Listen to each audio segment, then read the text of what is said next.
soulevé la question de l'intégrité territoriale, qui est toujours menacée.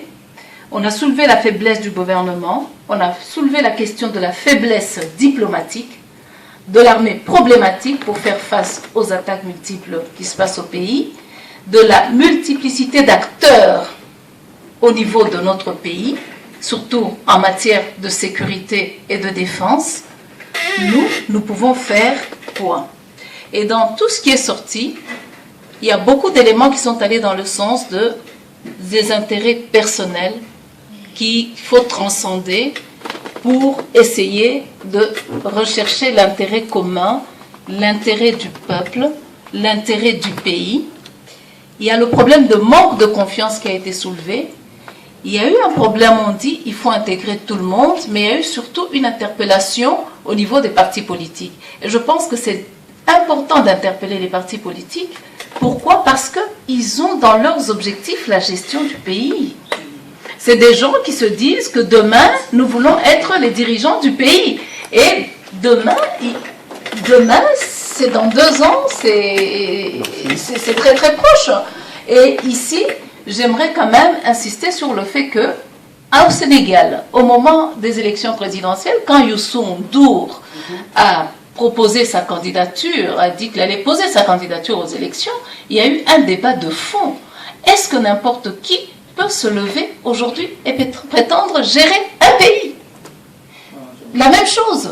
Ça veut dire quoi? Je reviens, un parti politique, en l'occurrence ici les partis politiques congolais, ce sont des lieux avant tout de formation d'hommes politiques qui doivent diriger le pays demain.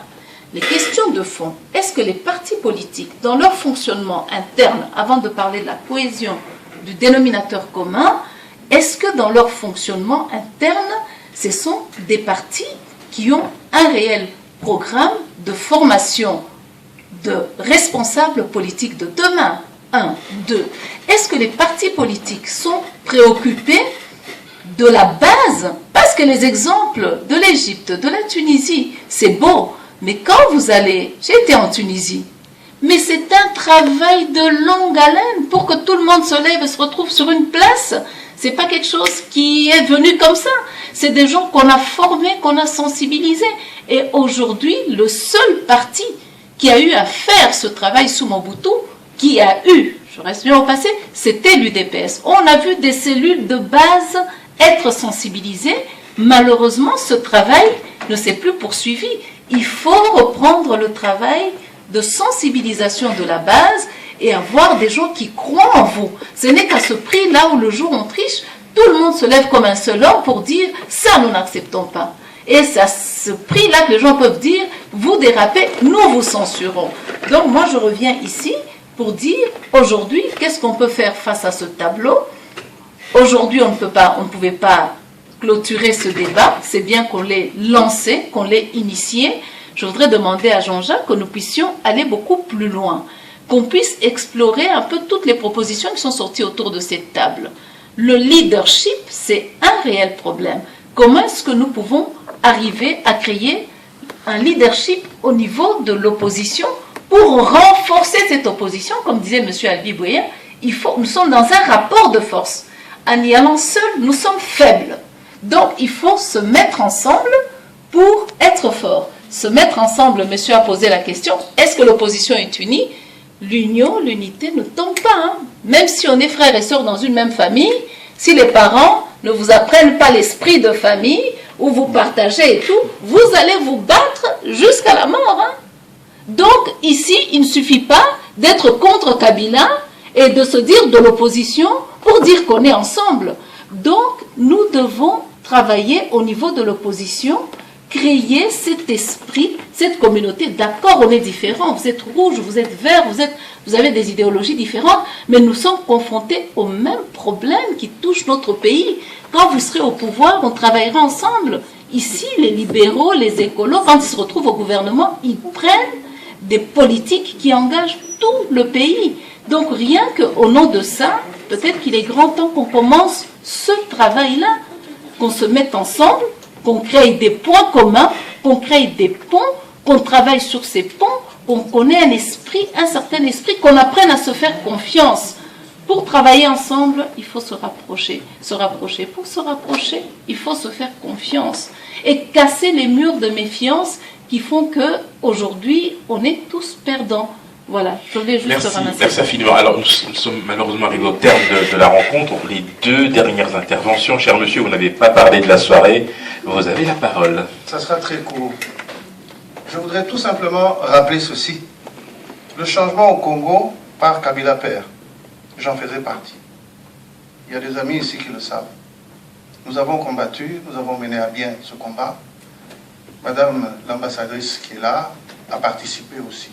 C'est que vous ignorez tous ce que le père Kabila a invité tous les membres politiques à s'unir avec lui.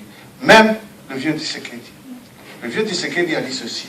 Moi, je veux être président de la République démocratique du Congo. Si je n'ai pas cette place, on n'avancera pas. Le problème est là, ce que nous, le peuple congolais, nous sommes je ne sais pas combien d'ethnies, nous voulons tous être leadership. Et ça ne marchera pas. Les militaires sont là, ils sont prêts à faire leur travail. Mais on ne leur donne pas le pouvoir.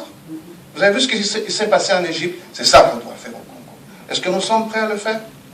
Qui va se mettre devant? Le seul homme qui peut le faire, c'est celui qu'on attend qui est au Nouf. Merci. Monsieur Bob Kayembe, juste une parenthèse, le tableau que vous venez de brosser est très touchant, sauf quand même, le décret 194, on l'a encore en tête. Hein, donc, j'ai fait 20 ans.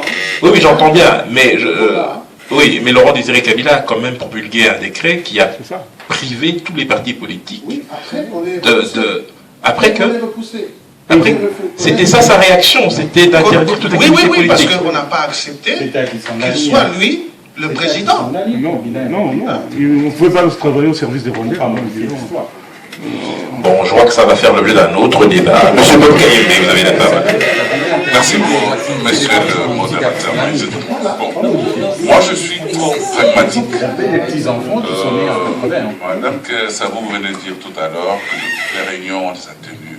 Enfin, chacun d'entre vous ici, vous avez tenu beaucoup de réunions. Mais il faut, toutefois que l'on tienne une réunion, que l'on puisse se fixer les objectifs. Qu'est-ce qu'on veut atteindre en tenant une réunion? Une réunion de ce genre. Je veux dire, on se rencontrera des réunions, c'est pourquoi je la palme à Jean-Jacques de avoir vraiment suscité cette rencontre, parce que ça faisait un temps qu'on était en léthargie. Et donc, on est là. J'ai posé une question ici, je n'ai pas de réponse. Lui a effleuré un petit peu en disant, c'est vrai, quoique Jean-Jacques dit qu'on ne peut pas avoir un projet commun, mais il a parlé quelque part qu'on doit avoir des stratégies communes. Mais ces stratégies-là, c'est un projet. C'est-à-dire, vous mettez ensemble, vous, le parti politique, et lui, renchérit en disant, c'est à vous, monsieur qui parle de la société civile, nous sommes la société civile,